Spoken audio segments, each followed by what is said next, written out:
Et surtout, on va toucher des personnes qui peut-être n'ont pas publié d'offres en ligne mais qui recrutent. Donc ça permet de beaucoup plus facilement avoir accès à des opportunités invisibles a priori.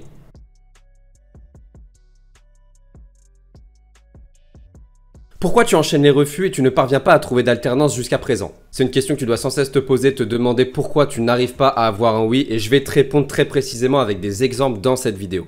Si tu me découvres tout juste, moi c'est Nicolas Dezer, fondateur d'Assure ton avenir, et depuis décembre 2019, on accompagne les candidats à trouver alternance et emploi le plus vite possible avec des techniques qui cassent complètement les codes de tout ce que tu peux voir sur internet et YouTube. On a jusque-là aidé plus de 1200 candidats, 98% sont en poste aujourd'hui et en moyenne ils trouvent un contrat en un mois. Juste avant de démarrer, je t'invite à commenter la vidéo via la question suivante. Combien de candidatures as-tu envoyé jusqu'à maintenant? Combien d'entretiens as-tu passé? Ça va me permettre de voir un petit peu le ratio et te conseiller aussi si tu le souhaites. Pour ça, commente la vidéo. Ok, trêve de blabla, on démarre. La première erreur que tu fais très certainement et qui t'épuise, c'est que tu n'as aucun plan de bataille. Un plan de bataille, c'est quoi? C'est simplement savoir s'organiser, savoir quoi faire exactement quand tu te lèves le matin, savoir quand relancer, quoi publier sur LinkedIn, préparer tout ça en amont. Bref, être efficace. Et l'immense majorité des candidats au départ essayent de l'être, mais très vite lorsqu'ils enchaînent les refus, ils se démoralisent et ils ne le sont plus du tout. Et qui dit être moins efficace, dit envoyer moins de candidatures, dit des refus, dit démotivation et beaucoup plus de difficultés à passer à la candidature suivante. Donc c'est un cercle très vicieux dans lequel tu ne dois surtout pas tomber. Donc dans ce que tu peux faire pour t'organiser, déjà préparer en amont toujours la veille pour le lendemain ce que tu vas devoir faire, qui tu vas devoir relancer, etc. Travailler par bloc, c'est super important. Travaille sur des blocs d'1h30, 2 heures systématiquement au lieu de travailler une demi-heure, faire 2 heures de pause, te remettre à une demi-heure, ça marche pas. Travaille vraiment par bloc, organise-toi à fond. Prends un fichier de suivi de candidature également qui peut être super intéressant. N'hésite pas d'ailleurs à regarder le premier lien dans la bio de la vidéo, dans la description, parce que tu vas avoir une jolie surprise. Et voilà, ce que je peux te dire, c'est qu'il faut absolument que tu t'organises, sinon t'es foutu. La deuxième erreur que je vois très régulièrement, c'est le fait de se contenter de postuler en ligne. Encore récemment, je me baladais sur TikTok et je voyais des jeunes qui pleuraient devant leur caméra et qui disaient qu'ils n'arrivaient pas à trouver d'alternance parce qu'ils postulaient et ils n'arrivaient pas à avoir de retour. Mais aujourd'hui, postuler en ligne, ça ne marche plus puisque 80% du marché de l'emploi et de l'alternance est caché, ne passe pas par les offres en ligne. Donc faire ça, c'est faire comme tout le monde et se contenter de 20% du gâteau. Comment faire si on ne postule pas en ligne? Tu as plusieurs solutions, mais les deux principales, c'est évidemment la candidature spontanée, par email notamment, et l'utilisation de LinkedIn qui est le point numéro 3.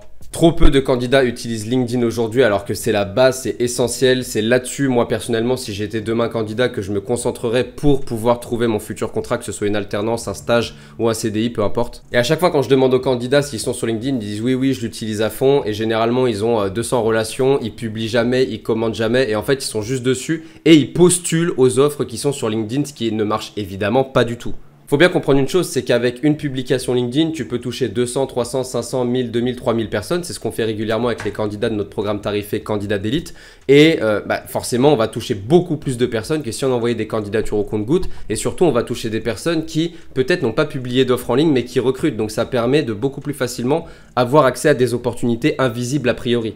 Et utiliser LinkedIn, ce n'est pas qu'avoir un profil comme je viens de le dire, c'est commenter, publier, interagir en privé, développer son réseau avec des inconnus, tout ce qui tourne autour de ça. Parce que tu peux être un diamant brut, si personne ne sait que tu existes, ça ne sert à rien. La quatrième erreur, c'est de ne pas oser postuler à toutes les offres par rapport à son métier. Je m'explique.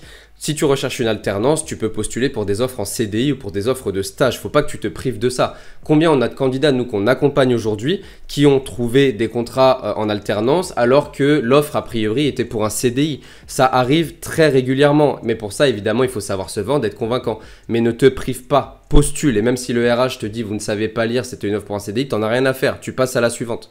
Et la cinquième énorme erreur, et qui est d'ailleurs la pire de toutes en soi, c'est le fait de ne pas se former en parallèle. Comment veux-tu convaincre en entretien d'embauche si tu n'as pas ou peu d'expérience? Comment veux-tu convaincre si tu ne connais pas les mots-clés de ton futur métier, par exemple si tu es en reconversion, si tu n'as pas appris le lexique technique, si tu ne sais même pas quels logiciels sont utilisés? Bref, il faut absolument que tu te formes en parallèle. Si tu as cette vidéo YouTube en face de tes yeux, c'est que tu as Internet et donc tu dois avoir des plateformes de formation, des choses qui te permettent, comme YouTube notamment, d'avoir des tutoriels pour pouvoir apprendre les bases de ton futur métier et ce qui est demandé dans les offres d'emploi très régulièrement. Donc si je prends le problème en sens inverse, ce qu'il faudrait que tu fasses, ce serait ne pas te contenter de postuler en ligne. La candidature spontanée et LinkedIn, c'est essentiel et moi je te dis, je ferais que ça si j'étais candidat aujourd'hui.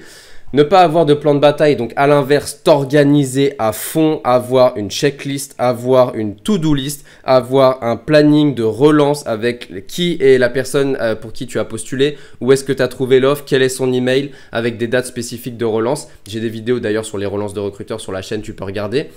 Ne pas utiliser LinkedIn, donc au contraire, l'utiliser à fond et ne pas avoir peur de se montrer, de publier. Il n'y a pas de syndrome de l'imposteur sur LinkedIn. Postuler pour des stages CDI si tu cherches des alternances et inversement. Ne pas se former en parallèle, ça pour moi c'est la pire erreur parce que tout simplement tu vas pas réussir à te vendre et donc tu n'auras pas de contrat. Voilà, j'espère que cette petite vidéo très simple t'a plu, que tu as appris beaucoup de choses, que tu as pu identifier tes erreurs également. N'hésite pas à regarder les liens dans la description et notamment le premier, c'est un petit bonbon, tu ne vas pas le regretter, c'est sûr et certain. Et pense à t'abonner, liker aussi bien évidemment, partager si tu reconnais des camarades à toi qui font les mêmes erreurs. Et en attendant, je te dis à très vite pour une prochaine vidéo. Ciao! Si cette vidéo t'a plu, n'hésite pas à la liker, la partager, la commenter. Tu as aussi tous les liens dans ma description auxquels tu peux accéder dès maintenant. N'hésite pas à me suivre aussi sur mes réseaux sociaux. Et en attendant, je te dis à très vite pour une prochaine vidéo. Ciao!